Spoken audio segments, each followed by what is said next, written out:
The next part is the tools. So let me actually just bring this over here and I'll just show you real quick the main things that we're going to be using. Now, on a vacuum like a Triflex or even like Dyson sticks, you are not going to be needing a screwdriver.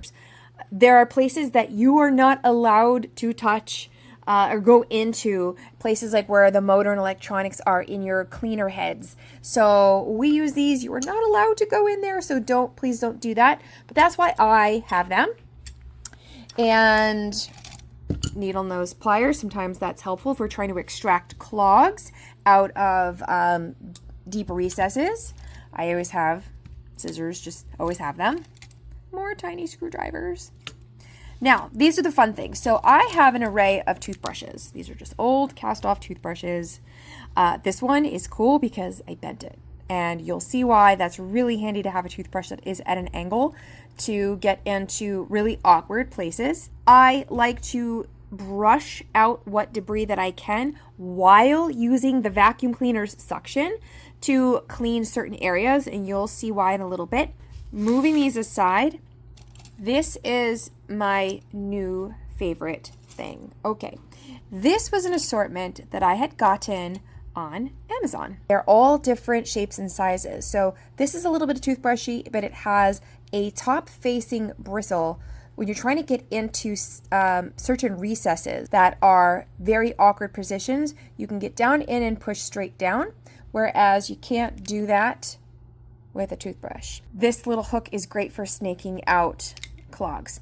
This little guy is another downward facing bristle. Sorry, these are all already bent, guys. But this one is a little bit angled. You'll notice this also has a great bladed edge. I think this whole kit was $7 or $8. It was under $10. It was great. If I can find out how to link it for you, I will. This is another downward facing brush, but it's very, very skinny, as you can see. And again, there's a little pick side on here. I like that these are very rigid and firm. If you need to like scrape stuff out, you've got a couple different angles and it's firm enough to not bend away. My favorite tool has to be this guy. It's kind of microfibery, but and very soft. There is still rigidity going up to the tip, so it's great for getting tight recesses, sweeping around, and it also has a little bit of a scrapey tip.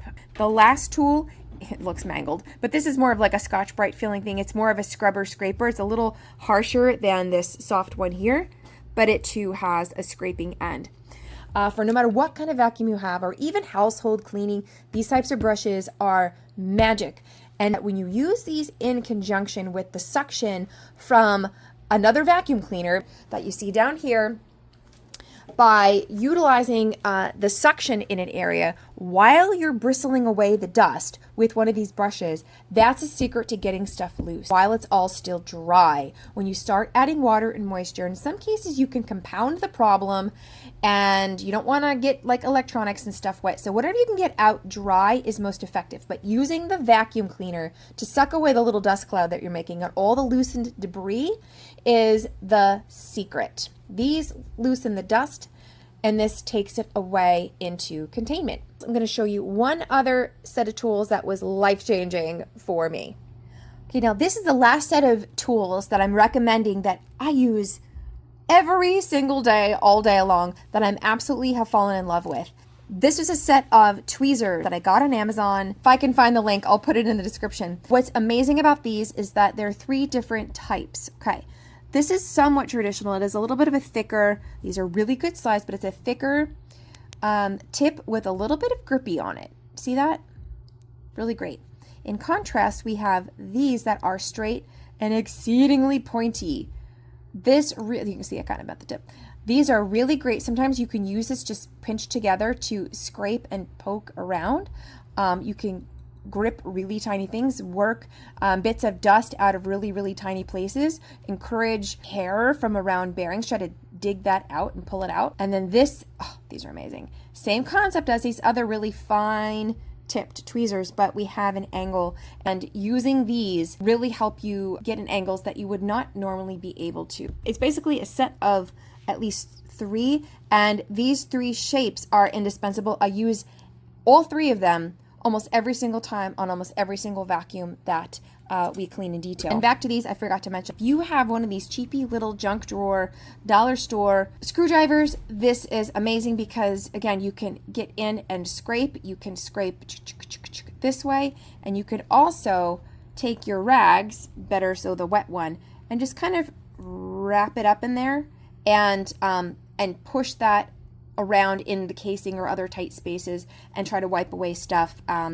at the same time that you're using this hard surface to scrape. Very last thing is just a pipe cleaner type thing. This came with a set of bottle brushes. What's nice is that it is flexible, so in some cases I will change the shape if I'm trying to snake through hard to reach places like the angles that go up into a power nozzle.